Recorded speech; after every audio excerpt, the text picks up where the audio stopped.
Muraho, or hello as they say in Rwanda. This is Dave Neustrad, President of Pivot Group. And I want to thank all of you for taking some time out on your Friday to hear a little bit more about our recent trip to Rwanda. It's been a few months since we actually traveled, but we've had a lot of requests to share some stories and highlights from that trip. So we're going to do so today, and we just thank you so much for taking time out to listen and hear and see some of what's happening in Rwanda. We were a little bit hesitant to actually do a webinar like this because we didn't want it to be about us and maybe some pats on the back and look at the good things we're doing. But the reality is there's a lot of amazing things happening in Rwanda and a lot of great things happening through our client, Africa New Life. So we're excited to share that with you today. The country of Rwanda is actually a small country, though there are close to 12 million people living there. And the country, unfortunately, is most famous for the 1994 genocide, which happened in April. And so it's about 18 years since that occurred. But what people don't know is how far the country has come and what a bright future the country has. The country is safe, feel very safe there. The people you meet are very hospitable, very inviting, very enjoyable, very hardworking, very smart, and truly a bright future in store for Rwanda. The country also has the nickname of the land of 1,000 hills, and unlike what you may have seen in some movies about Africa, etc., it truly is a very hilly, mountainous country. Here you see some of the terrain, and here's a shot out of one of the windows as we were traveling. You can actually see a couple of the houses up there on the hill, and those little dirt paths are actual walking paths that people would take to get to their homes. So pretty amazing scenery, very, very lush, very green, just spectacular from just how pretty everything looks. Here is actually some homes in Kigali up along one of the hills. And actually, from an architecture standpoint, you will see a lot of simple homes like this, but you'll also see a lot of homes that look just like you might find in America as the country continues to develop and grow. We mentioned the hills, and here are some gentlemen that are taking some produce to market. This is one way to get to get up the hills. You saw a lot of people walking everywhere actually, but here you see some individuals using bikes to get their produce to market. Here's a lady in her lovely dress, and she's taking a bike taxi, which is one of the other common ways to get around the country is with a bike taxi. Or you can take a motor scooter, and here is Mark actually on the back of one of the scooters. He just wanted to try that out. It was one of the fun moments from the trip. This, though, is how most of the time we got around. This is one of the shuttle vans that we used. And we saw a lot of great sights that you'll see and hear from the Pivot team. This is actually some kids having a ball, playing soccer out of a little soccer ball made out of plastic bags, and they were just having a great, great time. Well, why did we go to Rwanda? One of our clients is a faith-based nonprofit, Africa New Life, and they're doing amazing things in that country. They have a sponsorship program that's unlike a lot of other sponsorship programs that we're aware of because of the focus on the high level of focus on a great education, the fact that you can go and visit your kids, and you can have a real personal relationship with your kids, and I think you'll see that through some of the slides ahead. They also provide vocational training to empower women and men and street kids to help provide jobs and help people rise up out of poverty. This is the Pivot team with our guide, Gogo, and translator, as well as our driver, George. One of the awesome things about the Rwandans is how great they are as far as relationship and the priority they put on relationship. And one of the things that happened to me was in a meeting, someone would stop and say, well, I don't know you. I'd like to know you. and that's important before we start any kind of a meeting. And what they're really saying is, you know, are you married? Do you have kids? Tell me a little bit about where you're from. And that's really important for them, the relational elements of life. And I think we all can learn a lot from the Rwandese in that regard. Here's the team along with Brooke Gray, who is on the staff here of Africa New Life US. And also traveling from Pivot was Ian Desher there on the second to the left. He is our digital marketing expert and actually the account manager for the Africa New Life relationship. Mark Fordyce, who's a principal with Pivot, and Ryan Wilmot, our senior designer. Katie Goodell, a marketing assistant and someone who helps in a lot of ways with all of our clients, and myself. So this was the team that traveled to Rwanda, and I'm excited to turn it over to them so they can share more highlights from our trip. Well, I'm Katie, and as Dave said, I'm a marketing coordinator at Pivot, and it was awesome to be a part of this trip. This is where we stayed in Kigali. It's a mission house owned by Africa New Life, and it was really nice. I had my own balcony. That was pretty sweet. And they fed meals to us, and it was great food and just great people who we got to spend time with there at the mission house. And like I said, Kigali is where we were based for the time that we were there. It's the capital of Rwanda. And we were able to kind of explore the city, experience different restaurants and different markets, and we rode around in our van a lot. And so you can kind of see it seems pretty urban in the center. There's a lot of traffic, a lot of motorcycles, big skyscraper buildings. Rwanda is definitely rebuilding as an African nation, and you can see a lot of that growth just driving around Kigali. As marketing professionals, we were interested in all of these giant billboards and ads that we saw all over the place, especially ones for communication services, because that's what we do a lot of. Oops. So that was fun to take pictures of different billboards. And we thought it was cool too. Not only do they post billboards or post ads on billboards, but they just paint whole buildings with advertisements. So we thought maybe that's something we could try here. Yeah, as Dave said, people walk a lot. It was interesting to me because it seems very urban in the center and with paved streets and all that. But then if you just turn off one road, you get into dusty dirt roads and bumpy streets and more smaller buildings and homes. This is one of the big markets we went to. And then this is where we spent a lot of our time in Kigali, was at the Dream Center. And the Dream Center is a lot of things. Primarily it is the headquarters for Africa New Life as a nonprofit or a non-governmental organization in Rwanda. So we were able to see their offices where all those people, or all the people who work for Africa New Life in Rwanda work. It's also where the church is located. There's also a street children ministry that operates out of the Dream Center. The sponsor, because Africa New Life works with sponsored children. And so the sponsored kids come to the Dream Center for center days. There's also a New Life Family Center, and we were able to work with some of the African New Life staff. Their offices are really similar to the African New Life staff offices in Portland, Oregon, actually, so that was fun to see, except they have way better views out their back windows, because like Dave said, it's the land of a thousand hills, and so every window has an amazing view of the city. A lot of kids just spend time here. Like I said, there's a street children ministry, and also just the feel of the place was very child-centric, and it was just a good energy. I felt it reminded me of a college campus a lot, just the open space and so much good work going on. And then this is a picture of the New Life Family Center, where women are able to go and be discipled and learn vocational skills. And in this case, they learn sewing. And so a lot of these women have learned to be tailors and seamstresses. And that was special for us because, as they've mentioned, we've started New Life Threads and Tabbies, which is some of these women, after they graduate the program, are working in a co-op, which is also here at the Dream Center, sewing different products, which we then sell through websites in the States. And so if you want to check those out, it's newlifethreads.org and tabbies.org.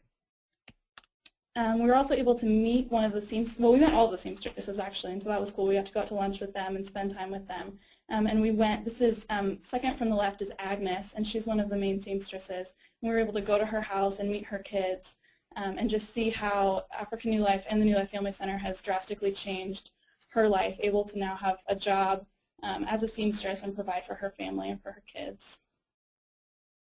And so yeah, that was the Dream Center. Lots of good stuff goes on there, and it was really just a good time to meet with the staff and really see the center of what African New Life Ministries is doing in Rwanda. And next, Ryan's going to tell you about one of our day trips that we took out to another little village in Rwanda, and it's called Kayonza. All right. So yeah, as Katie said, Kigali was our hub, and African New Life works in 4 different communities in Rwanda that we got to go visit. And the first one was Kayonza. And a little background on Kayonza. When we first flew in to Rwanda, we were met by the staff who picked us up at the airport, and they told us the great news that one of their school in Kayonza, was named the top primary school in the country, which is an incredible achievement, and it was just an awesome way to be able to start off our trip there. One of the ways African New Life works in Rwanda is they work through primary schools. So the kids that they bring in through sponsorship are given the chance to go to school, given school supplies, school uniform, the chance to really get the best education in the country, which opens all kinds of doors for them. So we went into Kayonza, and this is kind of what you can see when you come up the drive, and we were able to tour the school and be able to take lots of pictures. We met with the staff there, and we were able to kind of learn about their philosophy of how that they teach these kids, kind of the different things that they'll do during the day to enhance their education. These kids, it's kind of cool, they had in their offices this poster that had the original kids that made up the school. So it was pretty sweet to be able to see that and kind of see how it's grown to this beautiful campus now. Kind of in the background of these pictures, you see what the school used to be, just a lot of open fields, a lot of scenery, and now it's grown up to lots of buildings to house all the kids that they have at the school right now. This was the building that houses their cafeteria, kind of their place for general assembly, and the offices for their staff. And you can see the buildings to the left and the right of this main building are the classrooms and the dormitories. And each of the homes has a name, so this one was called a Mercy Children's Home. And then inside you see, because it's kind of what the room would look like for a student that went to the Kayonza school, with the bunk beds, and they stay there all year. You see up at the top, you know, they have the picture of their family, and down at the bottom you see pictures probably from the sponsor family of this child. So the kids, you know, colored pictures and send them in the mail to their sponsor child, and just that they're treasured and put up on the wall. And it really makes a difference in these kids' lives to be able to see that they're cared for by their families in the States. And up from the main school, there's a house for street children that we got to go visit. And this is a place for kids who are street kids in Kigali, where either their families can't afford to support them or can't afford to feed them, and so they're forced to go out on the streets and kind of fend for themselves, and the risk of getting into drugs and other things is highly increased. And so they've created this home in Kayonza for them boys to be able to go to and to be able to kind of be in a safe environment away from these harmful situations. So we got to meet this young boy, Daniel, who's 17 years old, who lived on the streets for 4 years before he came to Kayonza. And it was just incredible to be able to talk with him and just the difference that being at school has made for him. He is a musician. He talked to us about how he'd written 52 different songs and how he's a part of the worship team. At the school, he's wanting to record his own CD, and just how his dreams are able to be actualized in a place like Kayonza, where the school is, and being able to get an education and just having people that believe in him and having the resources to do that. We also were, after visiting the street kids' home, to be able to play with the kids a little bit. This is a shot of 3 little girls with their backpacks at school, and just some more shots with the kids. And the last thing we got to see when we were there was a performance. We got to, a bunch of the kids got together and they had songs and dances played out. You can see this little guy go into town with his microphone, or pretend microphone, singing a song, and it was really cool to be able to see them perform, to see their smiles and just the warmth and the hope that they had. And the last thing is that they kind of, this next step after primary school is secondary school in Rwanda. And African New Life currently doesn't have any secondary schools, but they're wanting to kind of build off of the success that they've had at the primary school in Kayonza and build a secondary school there. So they are starting the process of raising funds for what they're going to call the New Life Christian Academy High School, or secondary school in their language. And so that's something exciting and something they're going to start raising funds for soon that you can be looking for at africannewlife.org. So I'm going to turn the webinar over to Mark. Hi, everybody. My name is Mark Fordyce. I'm a principal at Pivot. I wanted to tell you about our visit to Kageyo and some of our home visits, which were really special.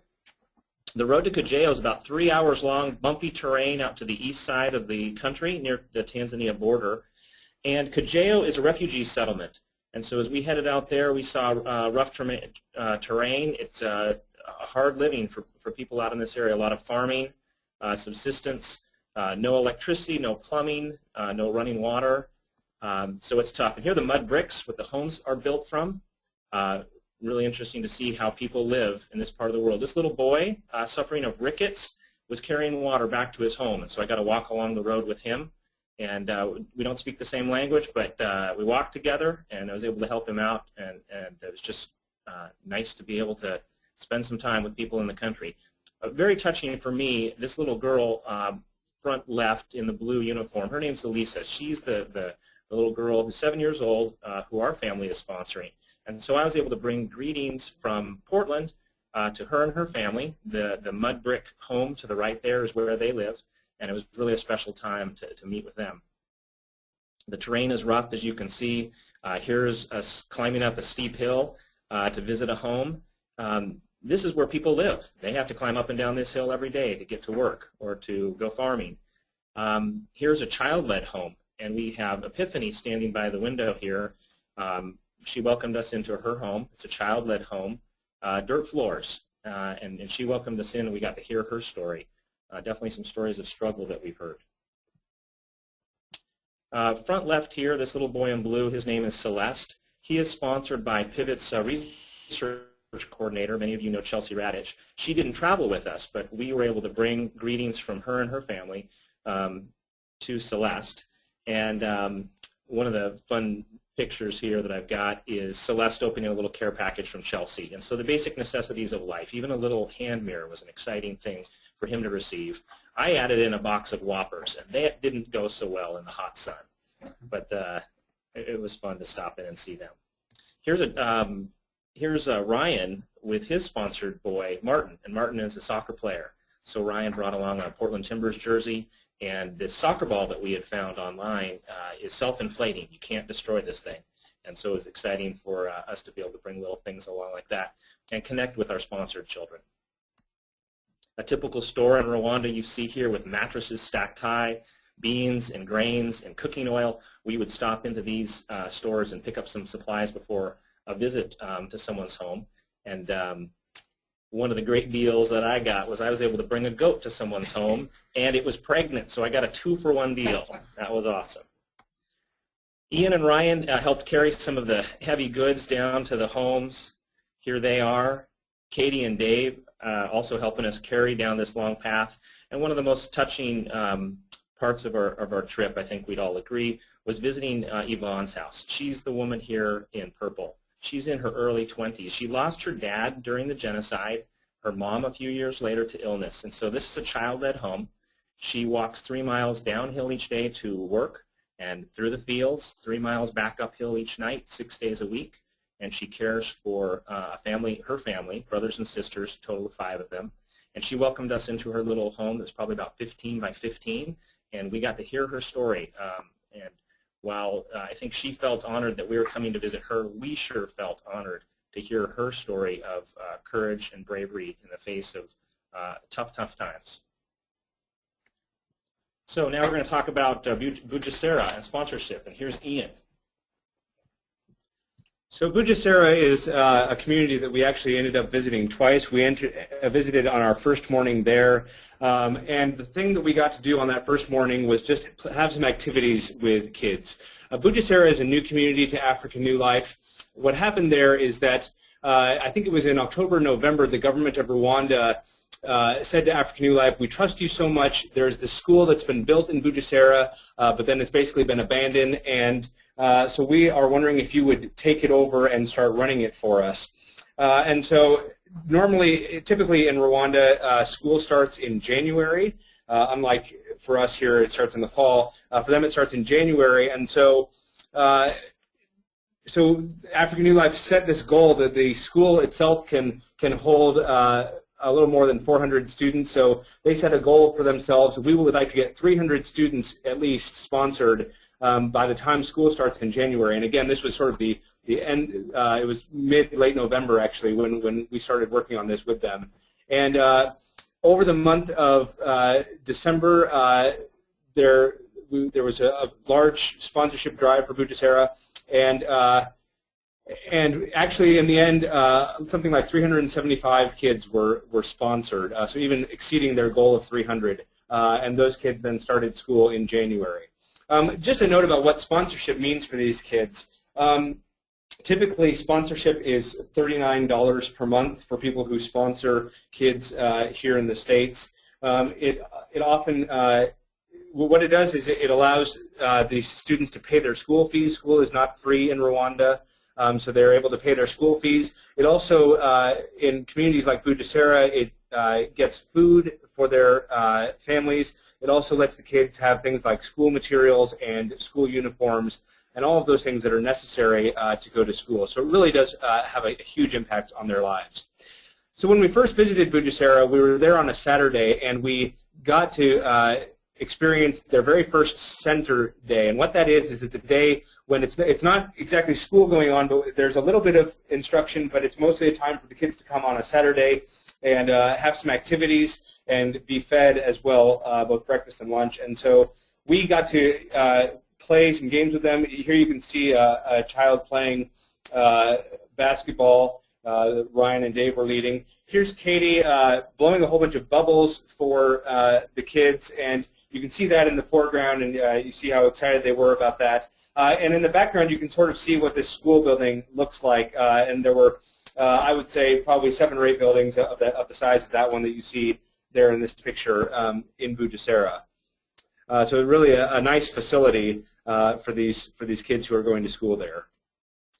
Here's another great picture where, again, you're seeing another one of the school buildings. The welcome that we had in Bugesera was just kind of amazing. These are not kids who see white folks a lot. White folks are known as Mzungus in Rwanda, and so these kids don't see a lot of Mzungus where they are, and so they were, you know, probably a little hesitant about us, especially since this was their first ever, you know, center day, and they weren't sure sort of what to expect. School was still new for many of them, and so but once they got used to us and saw that we just wanted to play and hang out with them, we ended up all having a great time. We went back later in the week for some home visits, like Mark has talked a bit about. And one of the special things we got to do is visit this group of 10 children. These 10 kids, my wife, Jennifer, is an Episcopal priest, and these 10 kids were all sponsored through the church that she is the rector of here in a suburb of Portland. And so we got to throw a little party for what we called the St. Luke's Kids, which was a lot of fun for us. So they got to have some cake and some Fanta, which is a fun treat over there, and each got some bubbles to take home and that sort of thing. And then I just have to finish by showing a picture of my own sponsored girl. This is Guylaine, and she lives in Bugesera, so I was able to visit her and visit her home and meet her mother as well. So that was Bugesera. And now as we close, I'm going to turn it over to Dave for what he calls his informatively titled Final Slides. Thank you, everyone, and thank you for giving us just a couple more minutes here as we wrap up the webinar. We could have talked for hours and hours, certainly, but Thanks for spending some time with us today. What we wanted to do today was just end a little bit and talk a little bit more about some of these kids. This is my family's first sponsored child, Teresa, and we've sponsored her now for about 7 years, and she's become like a daughter to me. I've actually had the opportunity to visit her 4 times, and we just love her dearly. She's doing great in school, very proud of her. But sponsorship is a powerful vehicle for change in a country like Rwanda, especially when given to a proven organization like Africa New Life. They started 10 years ago with 9 kids, and those 9 kids are now productive leaders and making a difference in that country. Ryan and Ian's talked about the schools. I mean, if you can imagine that the poor and the orphan, if given a chance, can become the best students in the country and make their school the top school in the country, it really is an amazing accomplishment. So what we wanted to do is share with you a little bit here, a couple more pictures. These are some of the street kids that were talked about that are not sponsored. And this is what their life can be like. This is actually a picture at one of the dumps, and that's how they spend their day. But if they are sponsored, they're now able to go to school. And some of the street kids now, we just heard today even, are some of the top students in their schools. So when given a chance, great things can happen. Here are 3 street kids right now that don't have a sponsor. Jean-Claude, Dushimamana Elixabo, I hope I said that right, and Emmanuel. And so it's $39 a month, basically, can change a life for a child. So if you happen to be in a place where you want to change the life of Jean-Claude or Elixabo or Emmanuel, we would love to point you to the resources and the parts of the Africa New Life website to make that happen, or you could just email us back. Mark talked about the child-led homes. These are actually the kids in those homes. And now some of them are a little older, and they're going to have to go back to school, a high school. But Emmanuel and Jean Dedu both want to become businessmen, but they can't if they don't have a chance to go back to school. So these are the actual kids of the child-led homes we visited. It would be a huge blessing to them if they could go back to school. So perhaps you might want to sponsor one of these kids. And finally, we talked about the nonprofit that we started. It's Mother's Day coming up. Birthdays are around the corner, I'm sure, for many of you. And perhaps you might want to help the women of the New Life Family Center and purchase one of the products. If you do, it's tabbies.org for the doll dresses.